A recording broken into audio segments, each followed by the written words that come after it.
Asla bugun sizlarga aytmoqchi bo'lgan narsam vitiligo haqida. Bu menda bor. Vitiligo men bundan yaxshi bo'lishni boshladim. Shuning uchun sizlar bilan bo'lishmoqchiman.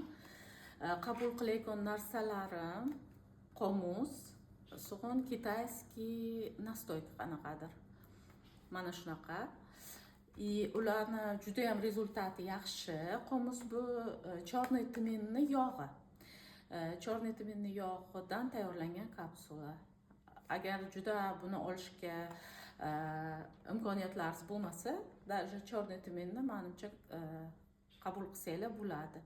So'ng shu o'rtada men yana правильное питание bilan o'zimni tekshirdim, gormonlarimni-da правильное питаниеga ko'proq o'tdim. Shirinliklar kamroq yeyishga harakat qildim, vaqtida uxlashga harakat qildim va rezultatlarim juda ham yaxshi bo'lganligi uchun men sizlar bilan buni bo'lishmoqchiman. Chunki juda ko'p odamlar shu yaqinlarda men shu oq dog'izga nisbatan qanaqadir davo qildingizmi deb savol berdi, lekin ularning hech qayerda ko'rinmaydi. Ko'rinmasdigan joyiga ko'p oq dog'lari bor insonlar ham juda ham ko'p.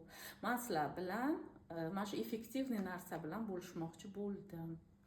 Mana 3 oy ichida mana shu yo'g'lar to'liq oq dog'lardan xalos bo'ldi.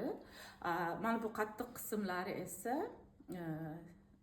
uzoqroq vaqtga yaxshi bo'lar ekan. Chunki когда buni menga sotgan vaqtlari ham aytgan edilarki, bu qattiq teri joylar keyinroq yaxshi bo'ladi, yumshoq urinmagan teri joylar tezroq yaxshi bo'ladi degan edilar. Xuddi shunaqa effekt oldim.